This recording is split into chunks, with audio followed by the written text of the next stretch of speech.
lesión del hierro. No es orinar eso.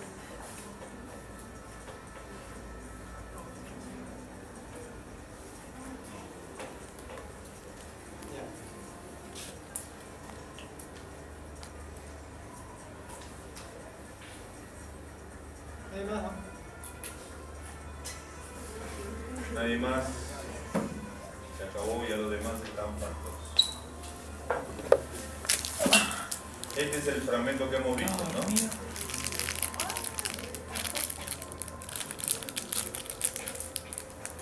¿Cómo dijimos que se llamaba este tipo de lesión? Hiperextensión, ¿no? Ahí la tenemos. Podemos ver ultraestructuralmente qué le ha pasado. A ver.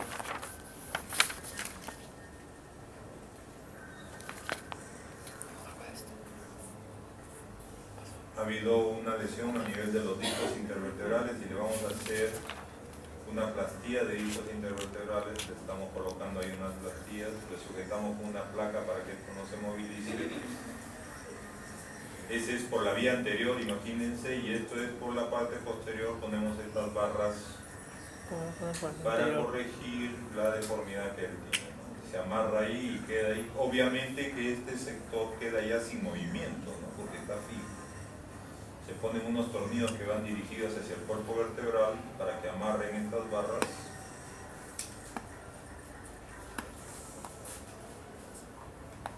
Y ahí tenemos ya reparadito a nuestro accidentado. Recatémoslo.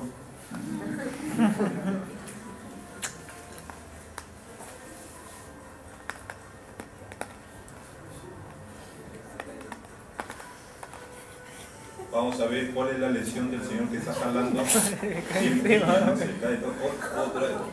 ¿Ahí qué pasó? Hiperflexión. Muy bien. Ahí vemos qué cosa le ha pasado a su columna. Han habido fracturas diferentes. Tenemos que hacerlo algo parecido al anterior, poner unas barras más grandes. Se están colocando estos dispositivos para evitar dañar las estructuras, y este es como un gancho que va hacia la zona delantera y se amarra por...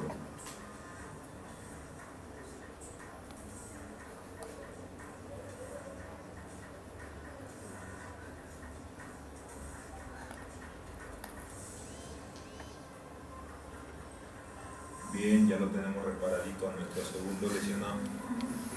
Avancemos. La siguiente que vamos a ver es una lesión, no producto de un accidente, sino es una lesión no traumática, que seguramente lo van a ver en alguna de las clases. Este ya es una lesión congénita, ¿no? O de naturaleza desconocida, porque las escoliosis se pueden producir posteriores a una enfermedad de Sjögren.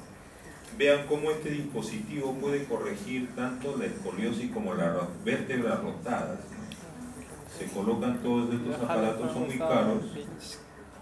Últimamente hubo una especie de huelga de algunos pacientes del seguro porque no venían estos aparatos que son muy costosos, ¿no? Entonces miren cómo van rotando las vértebras, van corrigiendo, y al mismo tiempo quitan la rotación de las vértebras, porque las vértebras también están rotadas. Ahí están, que corrigen la rotación. Y se estabiliza con una barra grande, y ya no hay un buen movimiento, ya no hay movimiento realmente de la columna, pero la columna en escoliosis tampoco tiene gran movimiento, así que estéticamente y estructuralmente le mejora la columna con este tipo de barras, ¿no? Estos aparatos ya se están poniendo. Hay parte en la traumatología. Cuando uno lo estudia en la universidad piensa que es de características muy limitadas, ¿no? Y la traumatología es muy amplia. Hay gente que se dedica solamente a hacer caderas, otros hacen artroplastías, otros hacen cirugías artroscópicas, hay otros que hacen exclusivamente mano, otros que son ortopedistas infantiles y otros que hacen columna. Entonces, la traumatología y ortopedia, en realidad nosotros somos cirujanos ortopédicos, es una especialidad muy amplia, y probablemente en el futuro ya se creen muchas más subespecialidades como en otros países, ¿no? En el Perú la única subespecialidad es trauma. Bueno,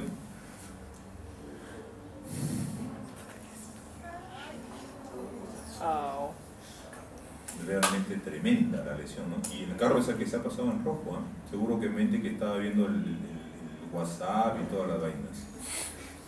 Hay que tener mucho cuidado, quizás. Ahí lo vemos, para que vean, miren que está en rojo, el auto está en rojo. Por el amor de Dios. Desgració a esta pobre persona. Bien, lesiones de pelvis. La tercera clase. Las lesiones de pelvis nos dice ahí el sílabus, o decía anteriormente que teníamos que hablar sobre las cuestiones radiográficas.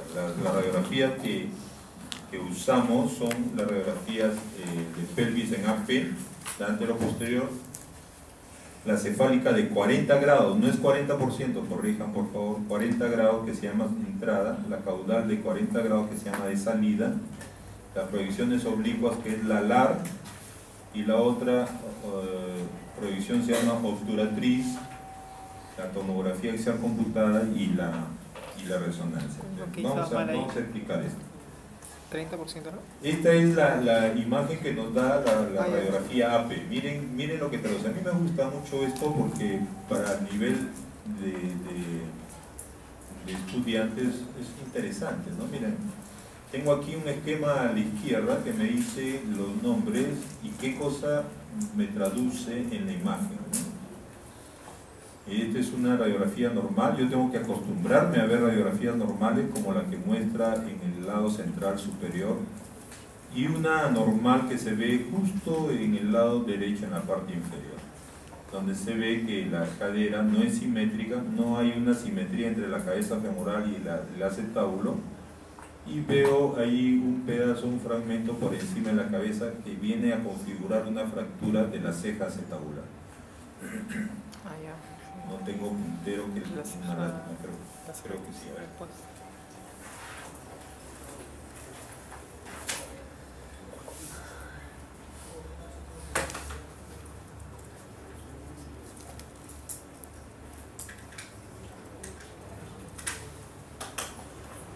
Ahí está. Esta imagen que está aquí es una imagen que me da el labio anterior del acetábulo, y este es el labio posterior. Acá está la cabeza femoral, y si ustedes ven, esto no guarda relación con esta imagen que está aquí. Y aquí veo que hay una fractura del acetábulo.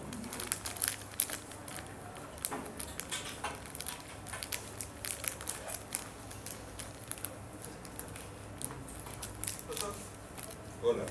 ¿Quiere un puntero? ¿Desea un puntero? ¿Ah? ¿Desea un puntero? A ver, máximo, un punto. Una pena que no sea mi alumno, un punto. Un punto menos.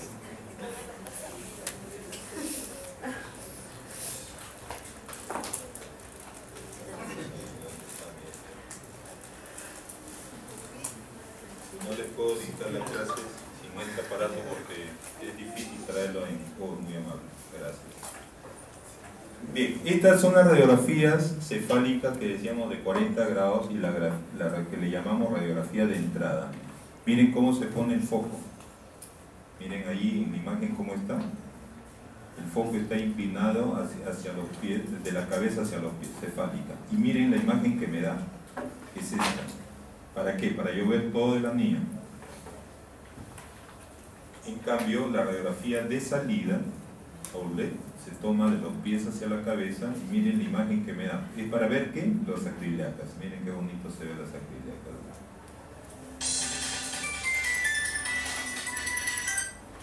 Estoy en clase.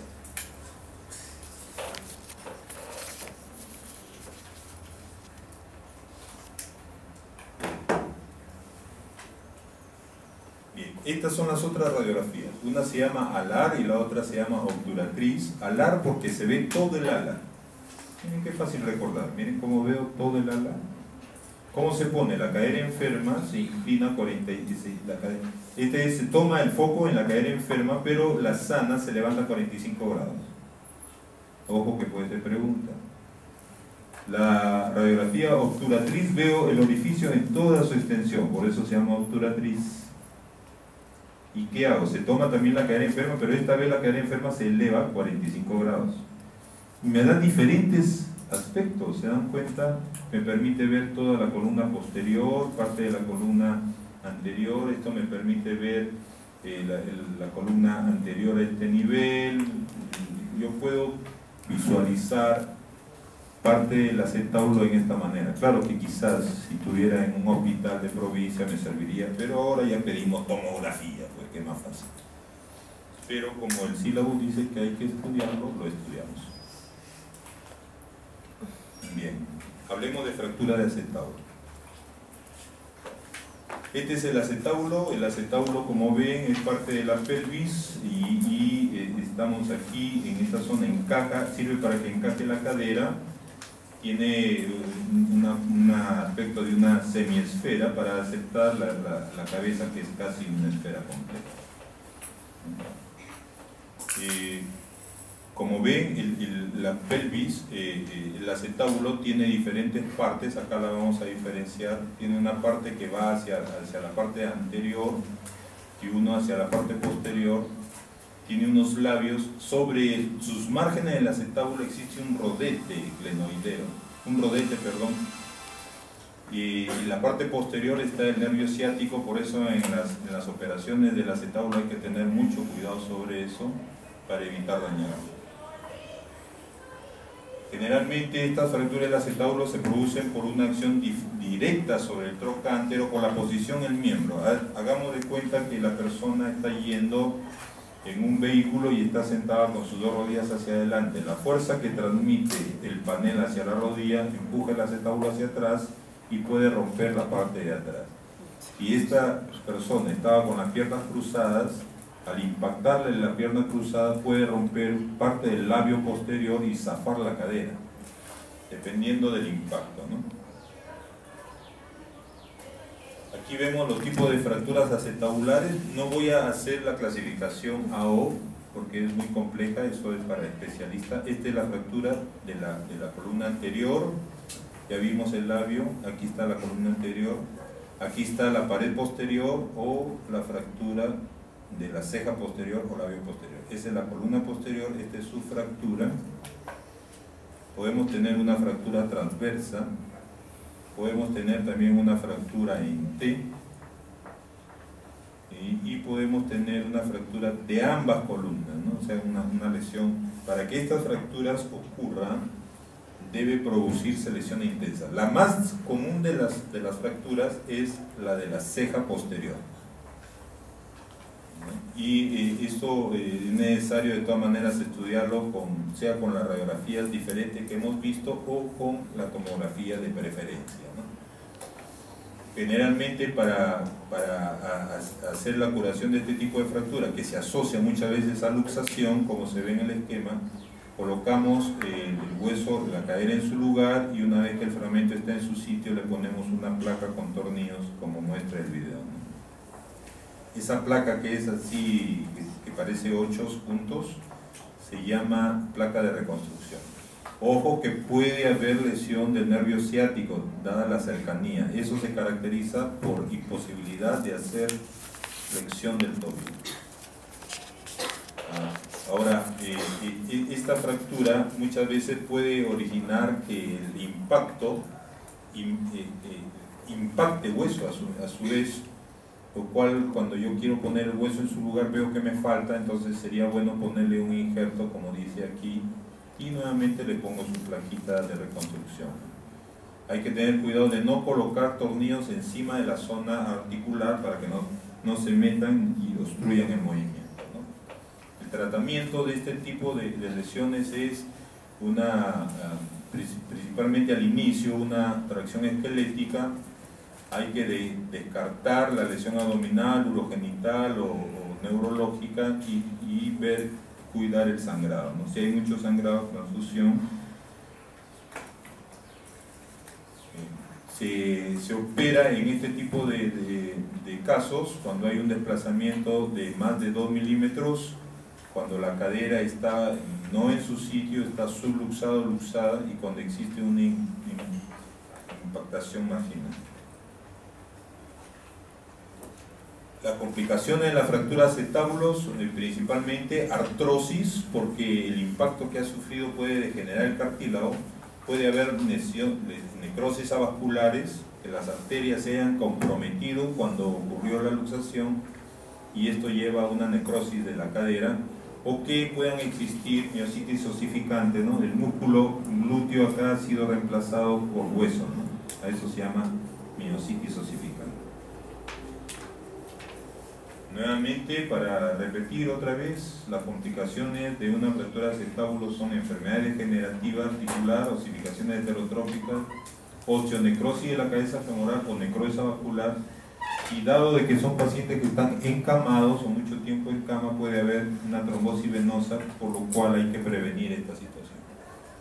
De todas maneras, a pesar de que sabemos de que hay una alta posibilidad de que este paciente pueda hacer cualquiera de estas complicaciones, necesitamos ingresar a hacer un acto quirúrgico a la reducción de la fractura o si hubiera de la luxación, para tratar de posponer el uso de cualquier implante interno o de una prótesis, ¿no?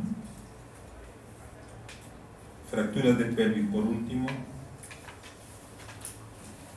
Un pequeño repaso sobre pelvis. La pelvis está formada por los dos huesos ilíacos en la zona posterior por el sacro, unidos con fuertes ligamentos, como se ve aquí. Los ligamentos más importantes de esta articulación sacroiliaca son los posteriores. Esta es una imagen posterior, esta es la imagen anterior. Existen ligamentos sacroiliacos posteriores muy fuertes.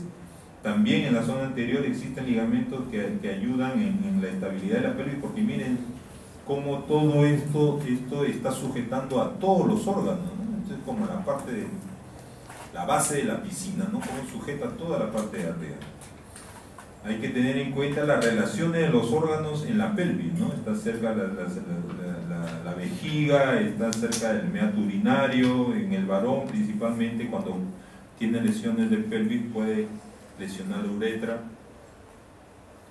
Hay que recordar que la sínfisis púbica le da una estabilidad de aproximadamente 40%, pero la estabilidad de la pelvis principalmente es en la zona posterior. Los ligamentos sacroiliacos son muy poderosos y fuertes. Esta es la anatomía, como se ha dicho, son dos ilíacos junto al sacro. Las articulaciones sacroiliacas son importante la zona de adelante y de la sínfisis del pubis que une, y esto le da el aspecto a un anillo, ¿no? La pelvis es un anillo,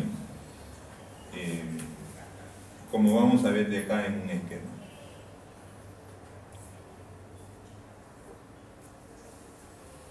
La pelvis, la fractura de pelvis es de 3 a 5% de todas las fracturas.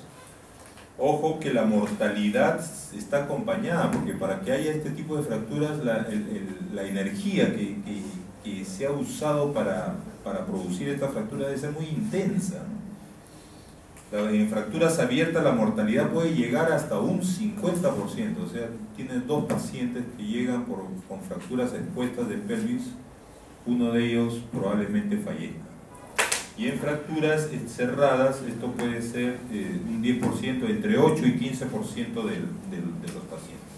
Son fracturas que a veces vienen con ruptura de arterias en la pelvis o ruptura de órganos por haber habido demasiado fuerza en el accidente.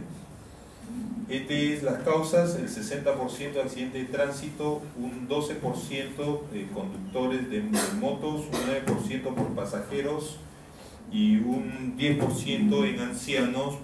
Y hay que recordar que en los ancianos no es necesario una fuerza tan intensa para la producción, ¿no? Aquí vemos el mecanismo de producción. En jóvenes frecuentemente son accidentes de tránsito, como en este caso, ¿no? Bastante intenso, ¿no? Miren, ha roto el parabrisas, ¿no? No parecía tanto, ¿no? En los ancianos por travesuras, ¿no? Este abuelito se sube ahí, viene la abuelita que quiere reverdecer, y en algunos casos las fiestas, ¿sabes? Se va. En las mujeres, ojo, después de la menopausia la osteoporosis es bastante frecuente. Eso no significa que en los varones no ocurra, por si acaso sí ocurre, pero en las mujercitas a más temprana edad. Bueno, aquí está el mecanismo de lesión, ya vimos algunos en los videos. Hay una compresión anteroposterior, un atropello de adelante hacia atrás, como en estos chicos, ¿no? ¿Han visto estos chicos que han sido atropellados por el hermano del ministro? Según dicen, el hermano del ministro ha sido directo, ¿no? La camioneta ha llevado y lo ha apretado contra la pared, probablemente la destrucción severa que se ha producido por toda esta compresión. Algunas veces es de costado, ¿no? Como se ve aquí en la señorita esta que está siendo atropellada de costado. Va distraída viendo su celular y ahí está. O por accidentes de trabajo, ¿no? Que pueden comprometer la integridad del anillo. La pelvis puede sangrar de tal manera que a veces sangra hasta 2 litros o 3 litros en la cavidad pélvica y se desangra. Entonces, en el pasado los cirujanos nos decían: doctor, está que se desangra, se le ha roto una arterita, entre a ver si la encuentra y la podemos ligar. Eso no es posible, es muy difícil. Lo que se hace en ese caso, cuando se llega a la conclusión de que hay una pequeña arteria, se hace una arteriografía, se localiza por estos aparatos y se llega a poner un émbolo a nivel de la arteria justo que está sangrando. En el pasado esto era un sueño para el Perú, pero actualmente ya llegaron esos aparatos y es probable que en el futuro se pueda usar en los hospitales que tengan esta posibilidad. Esta es la clasificación de las fracturas. No es necesario conocer los subtipos, yo quiero que conozcan solamente los tipos importantes y eso probablemente lo pregunten en el examen. La clasificación de la fractura de pelvis se clasifican en A, B y C. A, donde el anillo está íntegro. Si se dan cuenta, aquí no hay compromiso de anillo. Todo el anillo está entero. No puede haber una fracturita acá, pero no hay compromiso de anillo. Significa que son estables. Este tipo de fracturas son estables tanto rotacionalmente como verticalmente. ¿Y por qué digo estos términos? Porque aquí vamos a ver las B.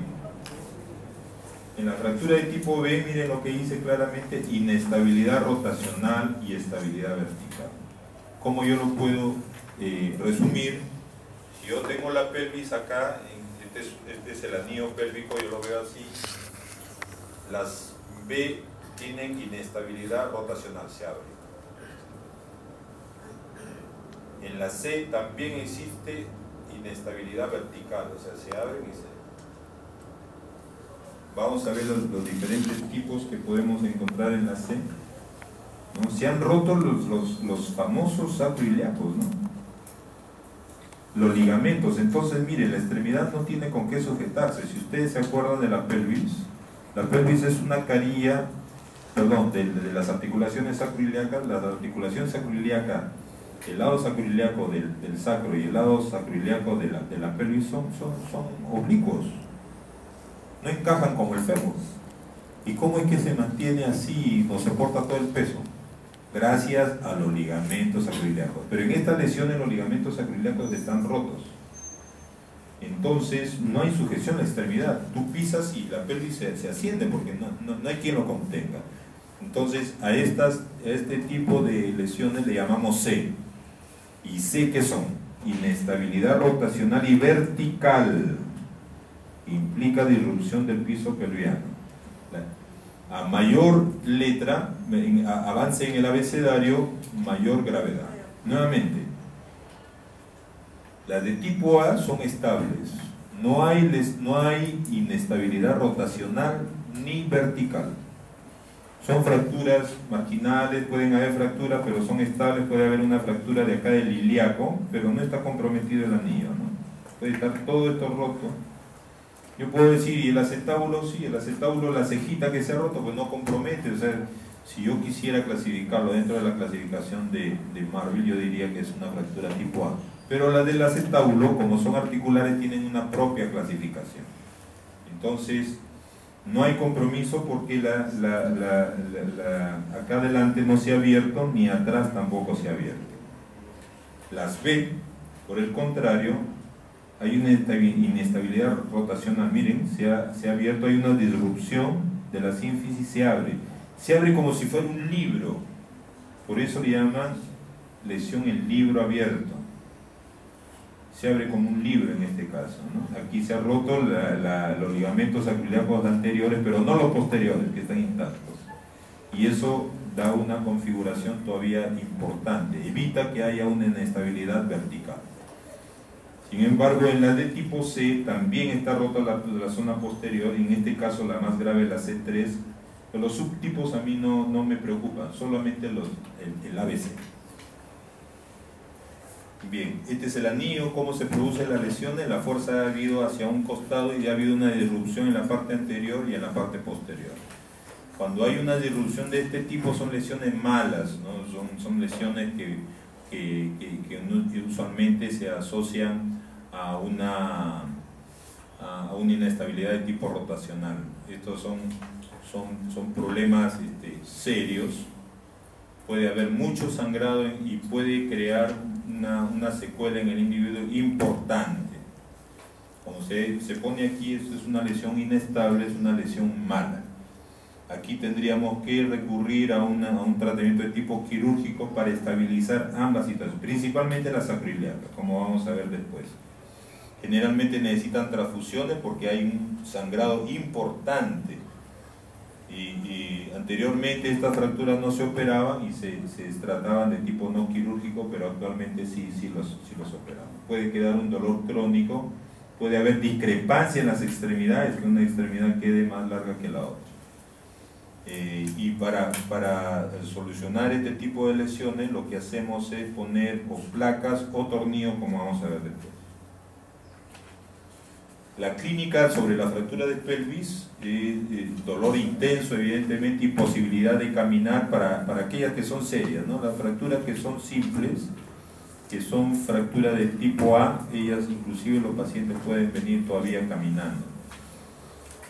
No se olviden de que puede existir una mortalidad de hasta el 50% en fracturas expuestas o fracturas abiertas. Puede haber lesión también de la zona vaginal en las mujercitas, de la uretra en los varones, de la vejiga, se puede acompañar de ese tipo de lesión. Este es un tipo de lesión, como ven, miren la reconstrucción que nos ve, es hermosa la reconstrucción, se ve aquí la lesión de la sacroiliaca de este lado y se ve aquí también roto. Esta es una lesión, ¿de qué tipo? A ver.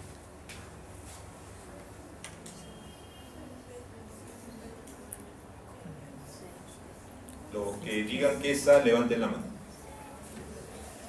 Los que digan que es B, que levanten la mano. Hay 1, 2, no tengan temor. Los que digan que es C, levanten la mano. Bien, hubieran tenido un punto en el examen. Claro, obvio, ¿qué hemos dicho? Cuando hay lesión a nivel de la sacroiliaca es de todas maneras C, ¿no? Cuando están rotos ambos ligamentos, de todas maneras es C. Este tiene una inestabilidad vertical y yo lo veo, pues, ¿no? Esta pelvis está más arriba que la otra, la hemipelvis de este lado. Hay una estabilidad evidentemente vertical. Y aquí vemos en la tomografía cómo está la articulación normal y cómo está la articulación lesionada. Bien, entonces, ¿qué es lo que los tipos de pelvis que tenemos en una cuestión resumida, aunque ya lo hemos visto según type, pero para ver ¿qué nos dice esto? El primer tipo que vemos es una ruptura, pero en la parte posterior también está dañado. El libro abierto, que ya lo hemos visto, tipo B, ¿verdad? De Marvin type. El tratamiento es cerrar el libro. ¿Cómo lo cerramos el libro? Lo cerramos con un corset de este tipo, con una maca. Ya se le ponía al paciente en estas camas balcánicas y se le ponía una maquita para que los bordes cierren, ¿no? Si tú te das cuenta cuando te subes una hamaca, los bordes te amarran. O le pongo un fijador externo como se ve ahí, como este aparato que es bastante grande. Nosotros usamos un fijador externo tipo Aybar allá, o el de Fernández. Se cierra, también puedo hacerle una incisión tipo cesárea. y llego hacia los huesos, los cierro con esta pinza y le pongo una placa arriba y también puedo ponerle una placa así en la zona anterior. Con eso ya cierro el libro y mantengo la estabilidad de la pelvis. Esta era una fractura de tipo B. En algunas otras lesiones más serias, probablemente necesitamos sujetar las fracturas a nivel de la separación de los sacroiliacos. Esta es una fractura que parece ser C, pero miren, los sacroiliacos no están involucrados ahí. Y ese hueso ilíaco, como es esponjoso, es fácilmente consolida. Entonces yo puedo poner un aparataje ahí, tiene un buen pronóstico, podría ser considerada como una C, pero tiene buen pronóstico porque no es la zona ligamentaria la que se ha roto, no es la zona ligamentaria. Tengo las más severas donde la zona se abre la sífilis, se abre, esta sí es de peor, esta vendría a ser una C de Tile. Necesita cirugía de todas maneras, reducir, que significa no achicar en términos de traumatología, reducir es volver a colocar en su sitio, se hace un poco de tracción en la sala de emergencia, se le da un soporte porque vascular, sanguíneo, porque a veces son tan sangrantes que anemiza al paciente, el paciente no muere por otra situación más que por la anemia severa que tiene. En este caso se reduce, se puede colocar en la parte anterior, sea fijador externo o sea una placa, y en este caso le vamos a poner una plaquita. Y en la zona posterior también le puedo poner una placa por vía anterior que agarre esas orejitas que tiene el sacro, que por ahí no pasa ningún tipo de raíz nerviosa. O le puedo poner, como vamos a ver, un tornillo que nosotros le llamamos un tornillo sacroiliaco. Miren cómo entra el tornillo, agarra, y tengo que evitar el canal medular porque si no le produzco parálisis. Y esto se tiene que hacer exclusivamente con arco en C, eso se llama tornillo canulado. El tornillo tiene un huequito y por eso usa al Kirchner como modo de guía y cierra la articulación. Estos son los tornillos canulados. Es muy interesante, aunque para ustedes es aburridísimo este tipo de cirugía porque hay que achuntarle, como dicen, a la zona exacta, y tenemos que usar el intensificador de imágenes. Este es algunos tipos de fractura, vamos a correr un poquito, algunos tipos, miren los tornillos sacroiliacos acá. Aquí ha habido una lesión severa tipo C y por eso, además la pelvis estaba rota las ramas, le han puesto estos tornillos a nivel de las ramas. Hay fractura de acetábulo aquí, por eso están las placas de reconstrucción. Acá un anillo, un tornillo sacroiliaco con unas